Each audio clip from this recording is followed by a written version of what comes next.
los falsos nombres de Jehová y Jesús, y los títulos incorrectos de Dios y Señor, nuestro Creador y nuestro Mesías Salvador, tienen un solo nombre. Amados hermanos en la dispersión, hoy tocaremos el tema de los nombres verdaderos del Padre y del Hijo.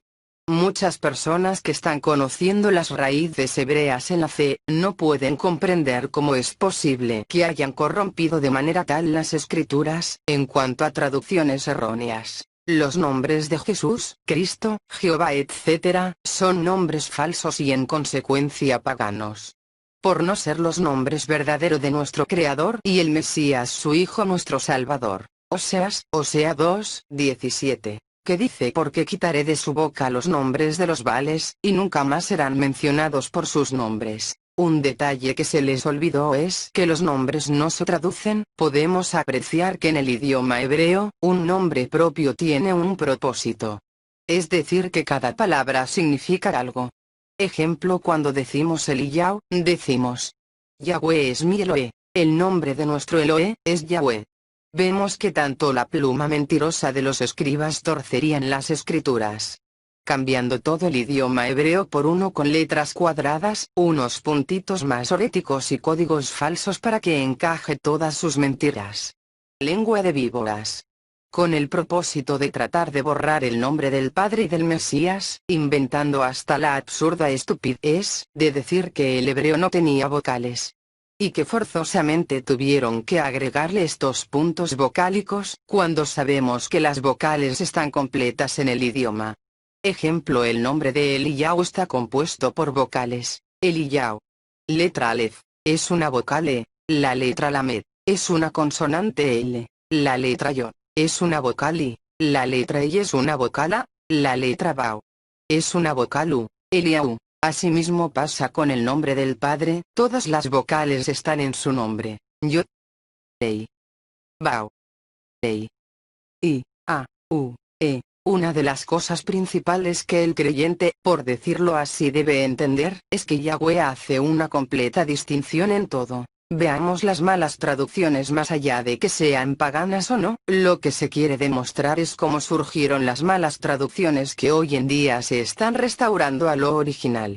Ya que muchas de estas palabras, no solo de nombres sino también de palabras incorrectas, hacen que las Escrituras se interpreten de mala manera. En la primera cita de las Escrituras traducidas del hebreo al griego, en la cita 1 de Bereshit, Génesis, escribieron así: en el principio creó Zeus los cielos y la tierra, cuando en realidad la palabra original es Elohim, que nada tiene que ver con Zeus. En hebreo sería así: Bereshit bara Elohim et hasamayim ve'et haaretz. En el principio creó Elohim los cielos y la tierra. Entonces, entendiendo que este dios pagano de los griegos, influenció toda la cultura occidental con sus ideales. Veamos por qué se colocaron estos nombres. Zeus, Deus, Theos, Dios, por ejemplo. La palabra teología, significa ideología sobre Dios. Para ser claro, aquí no se está buscando contienda alguna con nadie, ni poniendo a ninguna religión expuesta como crítica, sino que más bien, tratamos de hacer ver la mentira romana y farisaica, que nos han ocultado por tantos años. Así como tú tienes nombre propio, imagínate. ¿Por qué tu Creador no tendrá el suyo? Pues Él quiere que lo llamemos por su nombre y no por títulos como hacen la mayoría en el cristianismo como Dios y Señor. Lamentablemente es lo que nos han enseñado. Pero hoy estamos siendo llamados para salir de allí. Como también en el judaísmo lo titulan como Adonai y Hashem. Lo más importante es demostrar que el tiempo de ignorancia ya terminó y que Yahweh está llamando a todos los hombres de todas naciones que se arrepientan y vuelva a Él y a la verdadera Torá, que es Mashiach. Enseñanza de vida, basada en amor, para vida eterna. Lo mismo pasa con el nombre del Mashiach. Existe solo un nombre verdadero para el Salvador, y su nombre es Yahushua, que quiere decir Yahweh es salvación, o bien Yahushua, que es lo mismo. Yahweh es salvación. Aquí solo varían los títulos de salvación. Pero lo importante es tener en cuenta el nombre del Padre adelante. Ya, Strong Hebreo 1954. O sea, palabra original. O sea, Oseas, salvación. Jesús en griego, de acuerdo al uso actual desde el siglo II, cuando empezó, al principio a ser introducido encubiertamente por los apologistas, hasta que finalmente decretado como el nombre oficial del Salvador por el emperador perverso Constantino y confirmado en el primer concilio de Nicea, en el siglo IV. Desde entonces y a partir de ahí está plasmado en los códices griegos posniceanos, de modo que al reequivaler las 5 letras del nombre griego Jesús, tenemos Jesús, lo cual para nada tiene relación con el nombre original de Yah, o sea, nuevamente aquí demostraré que Jesús, primero que nada su etimología española no significa nada, pero que si lo traducimos al hebreo nos da otra definición. Si bien es pagano, aquí lo que interesa es demostrar que no corresponde al nombre hebreo verdadero del Mashiach. 5483. Sus. Concordancia Strong. Sus. Caballos, caballo, grulla, una golondrina, rápida, tipo de ave. Palabra original. Parte del discurso. Sustantivo masculino. Transliteración. Sus. Ortografía fonética. Sos. Jesús, es una traducción de tercera generación, primera original hebraica, ya o sea, segunda griega, Jesús, tercera latina, Ips, más tarde cuando la J pasa a ser una consonante se cambia a Jesús. En la Edad Media, predominó el semblante europeo occidental y ya en estos tiempos modernos, el modelo físico de Jesús ya o sea el Masías judío, nombre hebreo, es transformado por la enseñanza apologética y por decreto niceano, 2 de los 10 cuernos o poderes del dragón rojo, en el mundialmente famoso Jesús, arcaicamente de semblante griego, antiguamente de fisonomía europeo occidental y hoy de físico angloamericano, rubio y de ojos azules. ¿A qué ídolo cargan en las procesiones romanas? Jesús. ¿Cómo se llama el ídolo llamado Niño Dios? Jesús. ¿A quién le celebran su natividad en el mismo día de Tamuz? Jesús. ¿Cómo se llama el ídolo crucificado que cuelga de la pared frontal del altar de toda iglesia, o la cruz sola, sea católica, ortodoxa o protestante tal iglesia, que es lo mismo? Jesús. Veamos el nombre que también se le añadió conocido como Cristo del griego Christos significa ungido o untado. La palabra hebrea para Masías es ungido de Yahweh. El título Cristo, que significa ungido en griego, existía ya como una palabra en la lengua griega, cuando esta lengua y el imperio helénico alcanzó su edad de oro, aproximadamente en el 333 a.C., pero estaba muy reservada en los círculos esotéricos de las hermandades o sociedades secretas, santuarios de la hechicería, verdaderos adoradores satánicos, las que en el primer y segundo siglo de la era común se conocieron como iglesias gnósticas cristianas, o sea, asambleas del conocimiento crístico. ¿Qué relación podrá tener la dicción Jesús de origen griego, en Mat, por la siempre vía cultural de la helenización? No fue sino hasta el 313 DM. A base de las persecuciones del ejército romano por un lado y por presiones doctrinales de aquellos por otro lado, que el nombre de Jesús y otros términos más como ese vocablo, Jesús fue creado, propuesto e implantado a la iglesia primitiva. Pero en realidad no hubo iglesia primitiva, sino la verdadera congregación del Masías o sea judío, que ya conocían a través de la Septuaginta la forma griega original de Josué, Jesúa. Así como Jehová fue una dicción que jamás existió, nunca se conoció ni se usó antes de 1518 DC. Asimismo, Jesús fue una dicción totalmente desconocida hasta que en el 125 DC fue creado, presentado y propuesto como la alternativa helénica del nombre del Mesías, iniciándose en un período que abarcó hasta el 135 después de Cristo. Tal proposición y posterior implantación fue realizada por los apologistas, como ya dijimos, hombres fanáticos en la clásica filosofía griega. Lobos rapaces vestidos de ovejas, que entraron encubiertamente a la congregación verdadera, que aún para hacer ver más real su conversión al Mesías, hasta se sumergieron. Esto significa que aún ellos recibieron el verdadero nombre.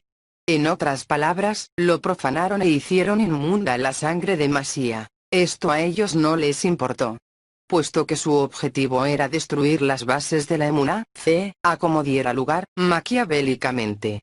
posteriormente a haber logrado los apologistas y primeros doctores de la Iglesia, la consiguiente introducción blasfemia en el 130 después de Cristo por la siempre vía cultural de la helenización, no fue sino hasta el 313 después de Cristo a base de las persecuciones del ejército romano por un lado y por presiones doctrinales de aquellos por otro lado, que el nombre de Jesús y otros términos más como Cristos fueron implantándose galopantemente en las congregaciones gentiles, no así en las israelitas, que cada vez se les fue haciendo vocabulario familiar, doméstico y cotidiano.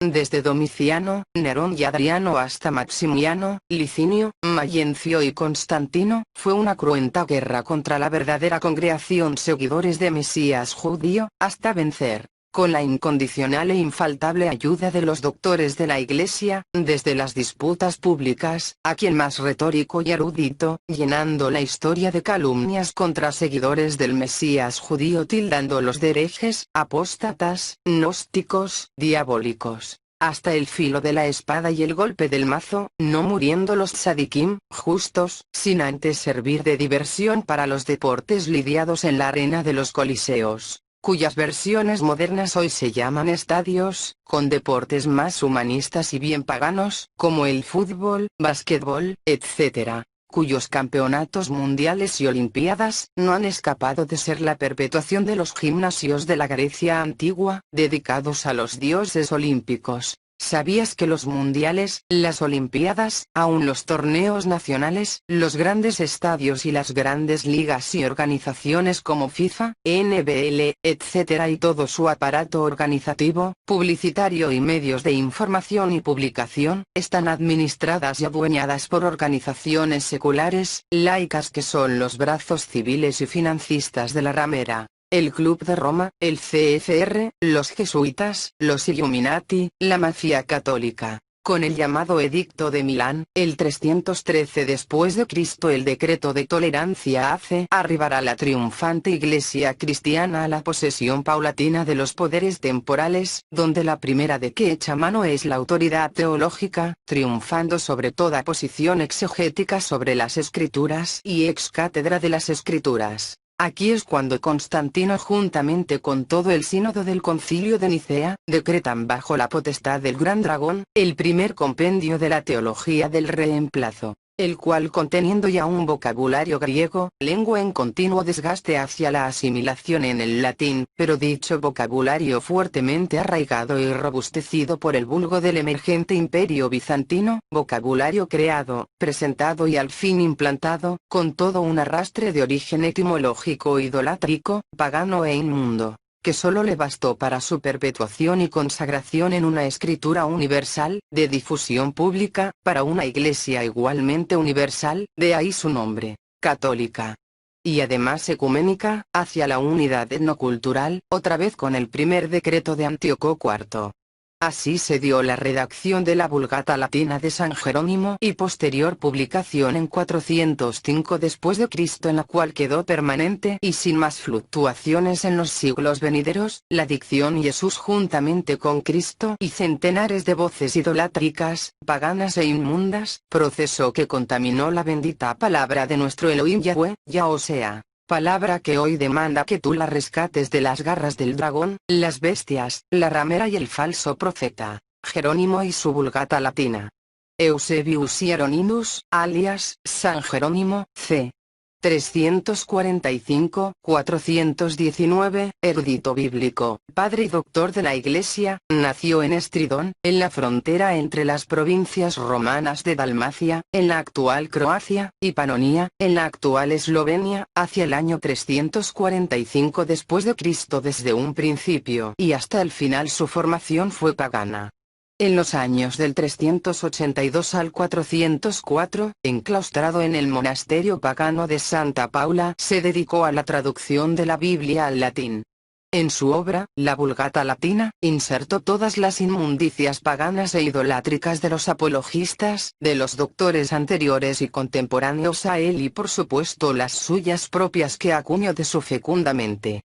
todo el inmenso, extenso e intenso caudal lexicográfico de la preparación académica vertidos por los grandes sabios de los imperios griego y romano y de la novísima doctrina apologética y la prolífera antología epistolar de los doctores, supo San Jerónimo colocarlo con hábil destreza desde Génesis 1:1 hasta Revelación 22:21. En este recurso, hay una imagen de San Jerónimo señalando una calavera. Esta imagen muestra lo pagano que él era. Paralelamente a ese entonces, desde el 30 DC, hasta finalizar el texto masorético en el siglo VIII, los rabinos que eran los jueces del todavía existente Gran Sanedrín, y después de ellos los escribas masoretas, los de la pluma mentirosa, estuvieron ocupadísimos poniendo en oculto sustituyéndolo por Ide en toda la escritura sagradas, cambiándolo en todos los nombres teofóricos y convinieron en hacerla desaparecer de tales nombres, y vocalizarla muda en los demás casos. Esto fue a causa que nuestro don Amasía, después de casi 4 siglos que el pueblo judío practicó unilateralmente la inefabilidad del nombre, él con autoridad celestial enseñó, como parte integrante de las buenas nuevas, que siempre y con libertad debe invocarse el nombre de Yahweh y el suyo, Hechos 2:21. Todo aquel que invocare el nombre de Adón, será salvo. Hechos 4:10-12. En el nombre de Amasía, y en ningún otro hay salvación, porque no hay otro nombre debajo de los cielos, dado a los hombres, en que podamos ser salvos. De esta manera, la primera comunidad seguidores de se vio sometida a 2 maniobras, en las que ambos bandos, antagónicos, judíos y romanos prohelenistas, se daban la mano en común consenso, adversos al verdadero Masía y a la enseñanza de los nombres santos, los unos desfigurando las propias escrituras hebreas y mejorando su descabellada doctrina de la inefabilidad, y los otros tomando cual pioneros su siguiente turno, después de la antecesora y precursora culturización iniciada por los Ptolomeos y los Antíocos, universalizando así el vocabulario inmundo y el culto idolátrico. De modo que el verdadero y limpio nombre de los judíos lo desfiguran por Yeshua, y también Jesús. A su vez los griegos predecesores a los apologistas, lo prosiguen deformando como Yeshua, puesto que en el griego la letra Y es la vocal U. Por ello se llama Upsilon, y es la propia vocal I. Por ello se llama Iota, y como nunca se puede fonetizar el sonido de la Shin, todas las veces fue hecho equivalente a la sigma, cuyo sonido es el de la S. El título Cristo, exactamente con esa palabra, es el grado máximo de la iniciación oculta, es la cristalización del proceso iniciático, desde aprendiz hasta divino maestro, desde hombre verdadero hasta Dios verdadero. Solo el masón grado 33, de los 3 grandes ritos masóicos y al mismo tiempo Rosacruz grado 33 se logra titular de Cristo. Todo eso es una farsa, una mentira. Han hecho desastres con las sucias traducciones, y como dijimos al principio, se les olvidó que los nombres no se traducen como el idioma hebreo que tiene significado. El falso nombre Jehová, y cualquiera que sean sus variaciones. Jehová es la forma consagrada por las Sociedades Bíblicas Unidas desde 1862 y a partir de allí por todas las demás sociedades bíblicas protestantes, que a estas alturas, habiendo repartido y vendido millones de ejemplares de sus Biblias, hay algo que les impide reparar el daño ya hecho. La base de este nombre es la torcida deducción obtenida por Pietro di Galatino, llamado impropiamente Pedro Galatino, un italiano franciscano que llegó a ser el confesor del Papa Leo X, cuando en el 1518 lo publicó en su obra de Arcanis Catholica Veritatis, sobre secretos de la verdad universal. Torcida deducción, porque llevándose descuidadamente, al pie de la letra, sin seguir las oscuras indicaciones discurridas por la blasfémica disposición masorética sobre el Shema Meforas mal traducido como el Tetragramatón. Y esto lo podemos encontrar profetizado en Isaías, Yesayahu 52:5. Y ahora ¿qué hago aquí? Dice Yahweh, ya que mi pueblo es llevado injustamente, y los que en él se enseñorean, lo hacen aullar, dice Yahweh, y continuamente es blasfemado mi nombre todo el día. Interpretó que el nombre inefable era Jehová. En otras palabras, tomó literalmente tal como halló las 4 letras en el texto masorético, sin distinguir entre ketif. Así está escrito, pero no lea así, y quere, léase tal como está escrito. Galatino, latinizó la por i, no colocó tildes y eliminó la final. Su resultado, Jehová, que posiblemente lo habrán pronunciado Jehová. Para el 1862 ya lucía así, Jehová. Pero, ¿de dónde vino la J? En español antiguo, la I, se escribía alargada y cursiva, algunas veces adornada con cedilla al inferior, y de allí vino su forma J. Del mismo modo, la S se escribía alargada y cursiva y que hoy sirve en las matemáticas para representar la función integral, que parecía F cursiva, F, sin la línea horizontal atravesada. Cuando en sus trabajos preparativos antes del 1862, las Sociedades Bíblicas Unidas, y después de ellas todas las demás, decidieron obedecer ciegamente, como fieles obedientes a los mandamientos de hombre, a los dictados de la Real Academia de la Lengua Española y actualizar y modernizar sin ninguna alteración, con toda fidelidad a saber en qué.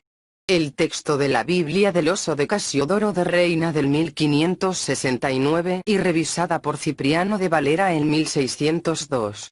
Trascendió en 1862, en que colocaron la J antigua, cuyo sonido original fue I, y como lo continúan teniendo muchas lenguas romances modernas y hasta las anglosajonas lo tienen, con sonido español hoy moderno, idéntico a la H de home en inglés. Resultado: Jehová pasó a ser Jehová. Del mismo modo, algunos antecedentes. 1303 después de Cristo. Porchetto de Salvaticis, monje igualmente italiano, en su obra Victoria Porchetti adversus impios hebreos, Victoria de Porchetto contra los impíos hebreos, en consecutivas y revisadas ediciones expuso Iowa, los cuales conforme al latín clásico, propio de aquellas sazones, se escribían así: Jehová.